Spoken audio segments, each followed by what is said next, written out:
The words slipped from her lips. Like a quiet confession. She'd been carrying for years. Her eyes stayed fixed on the ground. Her hands trembling slightly. As if the truth itself was too bloody heavy to hold. She spoke softly. Almost as if she hoped the breeze would nick the sentence. Before anyone properly heard it. She said she wasn't fit for any bloke. The little park bench where she sat felt even colder after those words. The afternoon sun filtered through the trees, casting long shadows across the path. But nothing could warm the sadness hanging thick in the air around her. Most people would have just gone quiet, offered awkward pity, or given a polite nod before scarpering. But the single dad sitting beside her did something no one saw coming. What he did next shocked her so deeply. It would start to change both their lives. Forever. Before we carry on, take a second to like this video. Share it with someone who still believes in kindness and second chances. And subscribe to the channel. And if you reckon even broken hearts deserve a bit of hope, drop a comment below. Your support helps more folk hear stories like this one. The man next to her was called Daniel. To anyone walking past, he looked like your average dad, enjoying a quiet afternoon in the park with his little girl. His daughter Lily was off chasing pigeons. A few yards away, her giggles floating softly as her tiny trainers slapped against the concrete. Daniel's life hadn't always been this calm. 3 years earlier, he'd lost his wife after a long illness. The grief had nearly flattened him. But the small hand of his daughter had kept pulling him forward. Day after day. Lily needed him. And that responsibility became the anchor that kept him on his feet. He'd learned a lot since then. How to do plates terribly. How to make pancakes that were sometimes a bit charred, but always scoffed with big smiles. And how to carry both sorrow and love in the same heart. The woman beside him had arrived at the park about 20 minutes earlier. Quiet as anything. She'd picked the bench right at the far end, where the trees gave shade and a bit of privacy. Daniel had noticed how she held herself. Careful, guarded. Like someone used to fading into the background. Her name was Sarah. But Daniel didn't know that yet. All he knew was that when Lily accidentally dashed toward her, chasing a pigeon, the woman had gently helped the little girl up. After she tripped, she'd brushed the dirt off Lily's knees with surprising tenderness. That small moment sparked a simple chat, and eventually led to the sentence she just let out. She wasn't fit for any bloke. The way she said it carried something heavier than just low confidence. It sounded like a verdict she'd already accepted as gospel. Daniel didn't jump in straight away. Instead, he watched Lily for a moment. As she got back to her pigeon hunting mission, the little girl giggled as one flapped off in a right dramatic huff. Then Daniel turned back to the woman. But instead of arguing or trotting out comforting clichés, he asked a quiet question. Not with words, but with the way he looked at her. No judgment in his eyes. Just curiosity and understanding.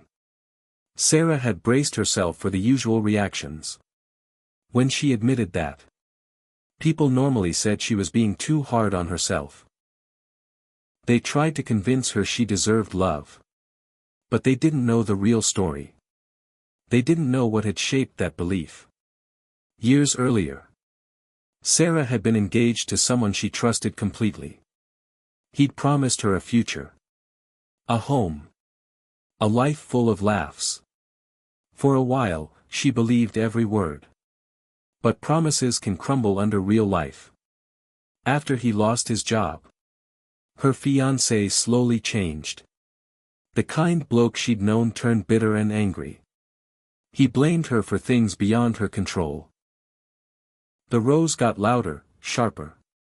Eventually the emotional scars ran deeper. Then she could hide.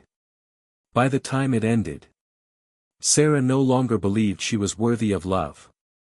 The cruel words she'd heard over and over had carved themselves into her head. You're difficult. You ruin everything. No bloke will ever stick around. Those lines had echoed in her mind for years.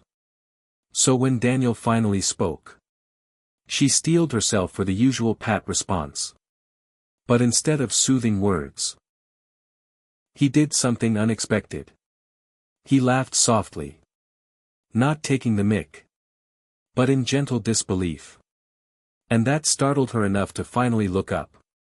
Daniel's smile was calm, almost warm. Like someone who just heard a kid insist the sky was green. He shook his head slowly. Then he said something that would stick with her for the rest of her life. He told her that what she'd said wasn't the truth. It was simply a wound, pretending to be a fact. The words hung there. Sarah blinked. No one had ever put it quite like that. Daniel carried on calmly, explaining that pain has a funny way of rewriting the stories we tell ourselves.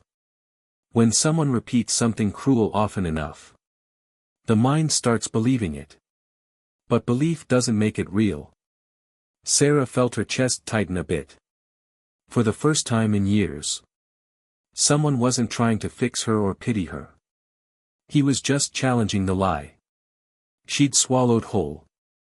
While they talked, Lily came trotting back to the bench, holding a little feather she'd found in the grass. She showed it to her dad proudly, like it was pure treasure. Daniel examined it with mock seriousness, before giving a big nod of approval. The moment made Sarah smile, just a little. Something about that small exchange stirred a strange warmth inside her. She hadn't felt that in ages. Daniel introduced himself properly, and Sarah finally shared her name.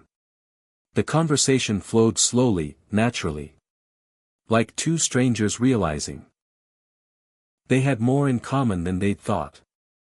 Daniel didn't dig into her past, but he opened up about his own struggles as a single dad. He admitted grief had once convinced him he'd never feel happy again. After losing his wife, he'd thought his life was emotionally finished. But Lily had proved him wrong.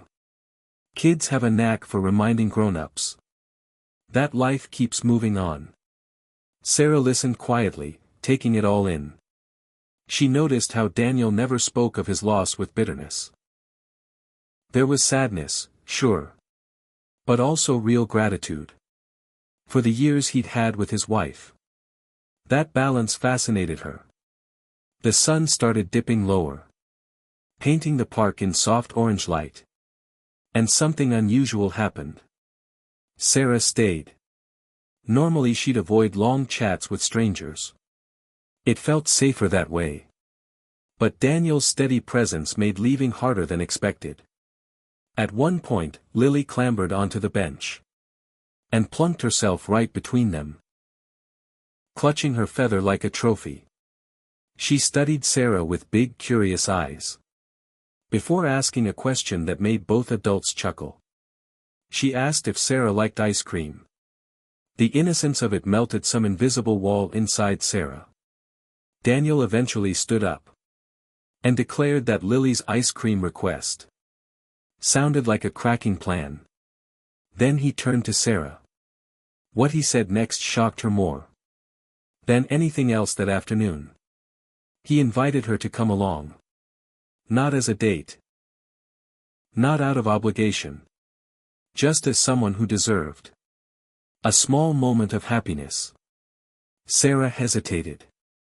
Her old instinct screamed to politely decline and head off. But Lily was already holding her hand, grinning with that fearless trust only kids have.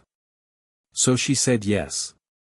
That evening turned into something unexpectedly lovely. They wandered to a nearby little shop. Got simple ice cream cones. Maybe a 99 flake or a classic vanilla. And sat outside as the sky slowly darkened. Sarah laughed more in that 1 hour than she had in months. Not because anything massive happened, but because she felt normal. Daniel never treated her like someone fragile or damaged. He treated her like a person. As the weeks went by, the three of them bumped into each other. In the park a few more times. Eventually those chance meetings turned intentional. Walks became chats. Chats became friendship. And slowly, the belief Sarah had carried for years started to fade. Daniel never rushed anything. He knew healing isn't a straight line. Some days Sarah seemed confident and hopeful. Other days the old doubts crept back. But every time, Daniel gently reminded her of what he'd said that first afternoon. Pain lies. One quiet evening months later, Sarah sat on the same park bench where it all began. Lily was scribbling pictures in the grass nearby, while Daniel watched the sunset. Sarah looked at the fading light through the trees and realized something surprising. For the first time in years, she didn't feel unworthy of love. She felt like someone still learning how to let it in. Daniel noticed the thoughtful look on her face and asked what was on her mind. She told him the truth. She said the woman who'd once believed she wasn't fit for any bloke was slowly disappearing. And the person taking her place felt stronger, kinder, and far more hopeful. Daniel smiled quietly. Not smug, but with the peaceful satisfaction of someone who'd simply believed in another person when they couldn't believe in themselves. Before we wrap up this story, we'd love to hear from you. If this journey touched your heart at all, please like the video. Share it with someone who could use a bit of encouragement today. And subscribe for more stories like this. And here's a special ask. Comment the word hope below if you believe people can heal and start again. Because sometimes all it takes to change someone's life is one person who refuses to buy the lie they've been told about themselves. Sarah once believed she wasn't fit for any bloke. But the truth was much simpler. She just never met the right sort of bloke before. And sometimes the right person doesn't show up to rescue you. They show up to remind you that you were never broken to begin with. If this story moved you, take a moment to like, comment, and share the video. Your support helps spread these messages of kindness and second chances to more hearts around the world. And remember, one gentle reaction can change someone's life forever.